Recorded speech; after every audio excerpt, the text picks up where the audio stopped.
आज का हमारा टॉपिक है डीएफडी। डीएफडी का मतलब होता है डीएफडी का मतलब होता है data flow diagram. So DFD को हम लोग ऐसे कह सकते हैं, it is a simple visual tool which is used to show how data is flow between a system.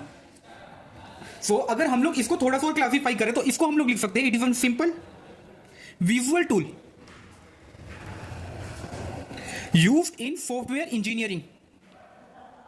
मतलब ये विजुअल रिप्रेजेंटेशन करता है एंड यहां पर हम सॉफ्टवेयर इंजीनियरिंग के अंदर ये हमें दिखाता है to show how data is move in an system या थ्रू अ सिस्टम। तो ये एक तरह का विजुअल टूल होता है जो कि हमें बताता है कि अपना डाटा कैसे फ्लो होता है थ्रू अ सिस्टम। एंड ये विजुअल रिप्रेजेंटेशन के साथ हमें ये भी बताता है कि हमारा डाटा आ कहां से रहा है और हमारा डाटा जा कहां रहा है। सो हम इसको लिख सकते हैं, it help us to understand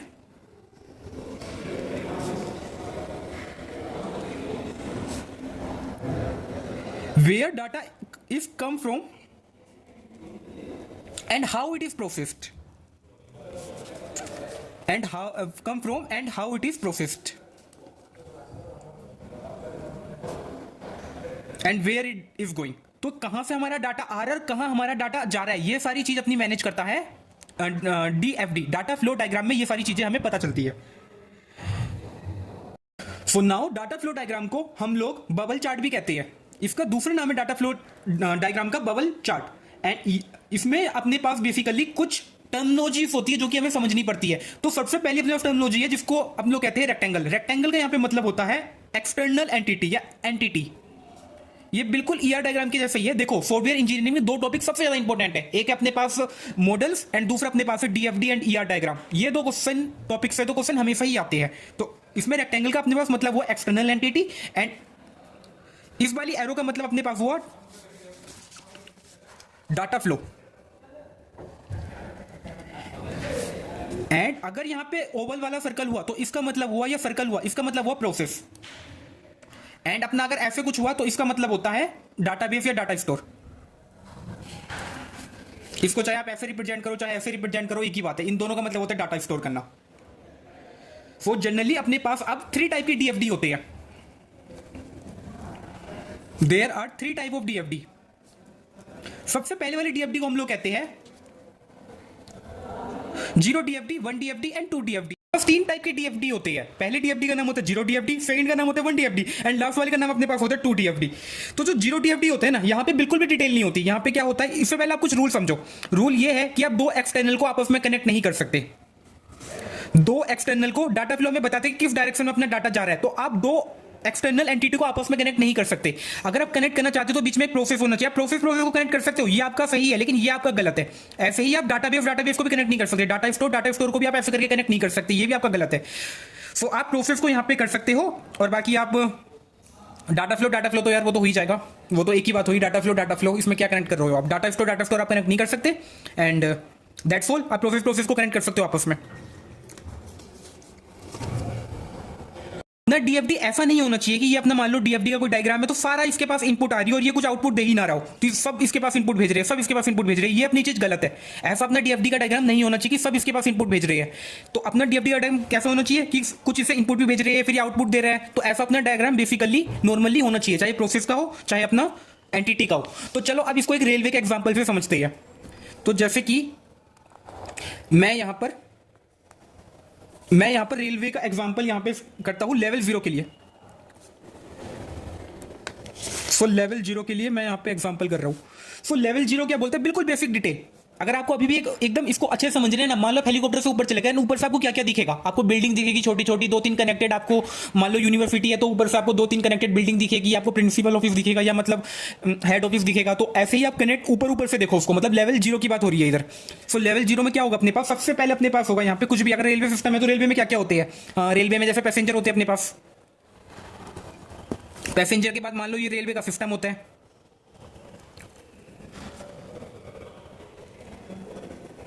and इसके बाद अपने पास होता है एडमिन, जो इन सब चीजों को मैनेज करता है। ओके सो पैसेंजर क्या क्या कर सकते हैं रेलवे सिस्टम से? पैसेंजर यहाँ पे अपना रजिस्ट्रेशन कर सकता है, यूजर रजिस्ट्रेशन।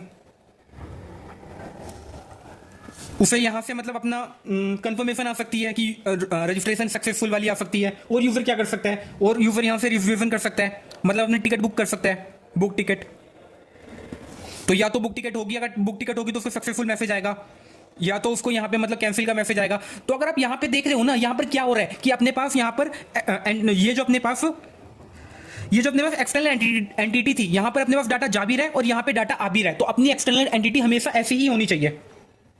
एंड उसके बाद ये आगे रेलवे सिस्टम क्या, ये एडमिन को प्रोसेस कर सकता है कि एडमिन यहाँ पे क्या क्या, एक तो एडमिन यहाँ पे ट्रेन का शेड्यूल चेक कर सकता है, यूजर भी पैसेंजर भी यहाँ पे ट्रेन का शेड्यूल भी चेक कर सकता है। तो ट्रेन का शेड्यूल चेक कर सकता है। एंड एडमिन यहाँ पे क्या क्या कर सकता है? एडमिन यहाँ पे चेक कर सकता है कि अभी ट्रेन का शेड्यूल क्या है। एंड यहाँ से वो रेलवे से कोई भी चीज़ रिक्वेस्ट कर सकता है कि उस पैसेंजर की डिटेल क्या है, तो रिक्वेस्ट कर सकता है वो। तो यहाँ पर लेवल 0 में कोई भी अपने पास डाटाबेस नहीं होता। लाइक ये हम लोग लेवल 0 में यूज ही नहीं करते, हम इतने से खेलते हैं बस। इन 3 चीज़ से हम लोग खेलते हैं, इन 3 चीज़ से बस हम खेलते हैं लेवल 0 के अंदर। एंड इसमें कोई भी अपने पास डाटाबेस भी नहीं होता। सो यहाँ पर अपने पास हो गया। एंड यहाँ पे एक दो चीज़ और लिख दो कि एडमिन क्या कर सकता है, रिक्वेस्ट कर सकता है, मतलब इसके बाद इसको रिस्पॉन्स दे सकता है, मतलब अपडेट करने के लिए कुछ। सो ये अपने पास वो बेसिक लेवल 0 डीएफडी का। अब हम बात करते हैं लेवल 1 डीएफडी के बारे में। सो लेवल 1 डीएफडी अपने पास और ज्यादा डिटेल में हो जाएगा। और ज्यादा डिटेल का मतलब हो गया, अब जो पहले आप हेलीकॉप्टर लेके ऊपर गए थे, अब आप थोड़ा सा नीचे आ जाओ अपना हेलीकॉप्टर लेके। आप मान लो बिल्डिंग में आ जाओ, आप एकदम जमीन पे उतर जाओ, तो आपको क्या क्या दिखेगा? अगर आप मतलब एकदम जमीन पे उसको देख रहे हो, फिर आपको कुछ कुछ चीजें क्लियर दिखाई देगी, काम कैसे हो रहा है, कि मतलब यहाँ से पियोन जा रहा है, यहाँ से चाय आ रही है, आपको क्लियर दिखाई देगी ये सारी चीजें। तो अगर हम रेलवे सिस्टम का यहाँ पे वापस आए, तो अगर मान लो आप एकदम नीचे चले गए, तो आपको दिखाई देगा यहाँ पे यूजर ऑथेंटिकेशन का अलग चीज होगी।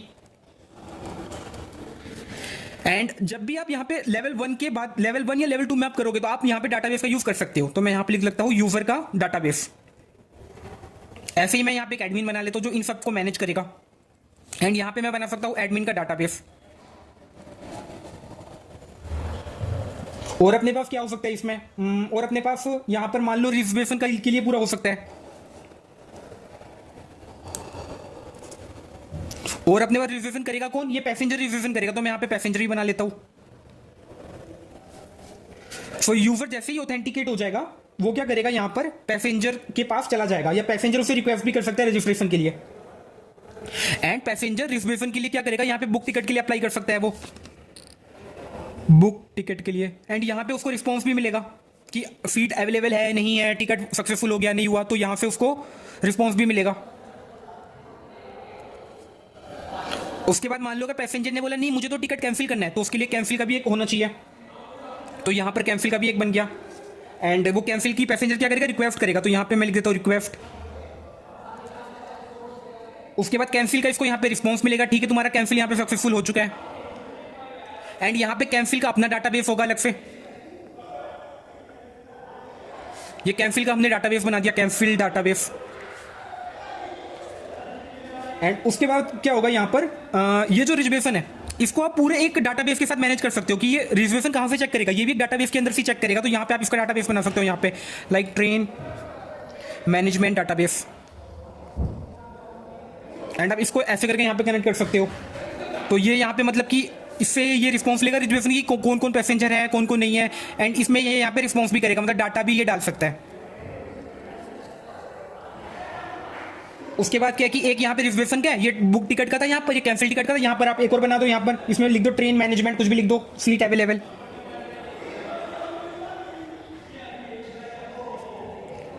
सीट अवेलेबल, अब ये सीट अवेलेबल अपना चेक कर लेगा, ये सीट अवेलेबल अपना चेक कर लेगा यहाँ पे डाटाबेस से। एंड उसके बाद एक बना दो एडमिन। एडमिन हमने यहाँ पे पहले बना दिया। अब एडमिन क्या करेगा, यहाँ पर ये मैनेज कर लेगा ट्रेन को, मतलब ट्रेन में मतलब सब कुछ सही है क्या नहीं, सीट सक्सेसफुल हो रही है नहीं, कोटा मतलब एक स्टेशन के लिए जितनी सीट होती है वो उतनी फुल हो चुकी है या नहीं हुई, ये यहाँ पे मैनेज भी कर लेगा ट्रेन टिकट, या शेड्यूल मैनेज कर लेगा। या ये एक चीज़ और मैनेज कर सकता है, ये यहाँ पर अपडेट फीड भी कर सकता है। तो इसको यहाँ पे सक्सेसफुल का रिस्पॉन्स भी मिल जाएगा यहाँ पर। उसके बाद क्या एडमिन यूजर को भी मैनेज कर सकता है।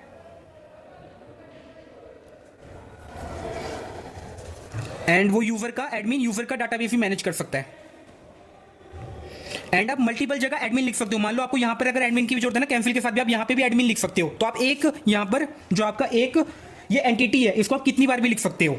आप यहाँ पे भी उस एंटिटी को लिख सकते हो मल्टीपल टाइम, आप एक एंटिटी का मल्टीपल बार यूज कर सकते हो। तो ये था अपने पास लेवल 1 डीएफडी। तो ये एकदम डिटेल में अपने पास था कि मतलब सबका डाटाबेस है एंड सबका मतलब यहाँ पर अपने पास मैनेजमेंट है। एंड लेवल 2 क्या हो जाएगा, ये इससे भी ज्यादा डिटेल में हो जाएगा। लेवल 2 का मतलब जैसे आप यूजर रजिस्ट्रेशन को आप और खोल लोगे, यहाँ पर आप यहाँ पे लॉगिन लिख दोगे, लॉग आउट लिख दोगे, इसको आप और ज्यादा ओपन कर लोगे। एंड ओपन करने के बाद आप क्या करोगे, यहाँ पर ओपन करने के बाद क्या करोगे आप, मतलब इसको और ज्यादा क्लासीफाई आप कर सकते हो। तो बिल्कुल इसके जैसा बनेगा आपका लेवल 2, लेकिन उसमें आप और थोड़ी डिटेल एक्स्ट्रा ऐड कर सकते हो। सो एग्जाम में अपने पास क्वेश्चन आ सकते हैं कि आप भी एक हॉस्पिटल का डीएफडी बना के दिखाओ, तो आपको बिल्कुल यही तरीका बनाना है। लेवल 0 का तो बहुत आसान है। लेवल 0 में हमने क्या किया, बिल्कुल एक अपने पास एंटिटी हो, इधर एक अपने पास यहाँ पर कुछ भी एंटिटी हुई, एक प्रोसेस हुआ, एक एंटिटी हुई। तो यहाँ से आप बोल सकते हो लेवल 0 में बिल्कुल ऐसे समझ सकते हो, ये अपने पास हुआ एंटिटी, ये अपने पास हुआ प्रोसेस एंड ये अपने पास हुआ आउटपुट।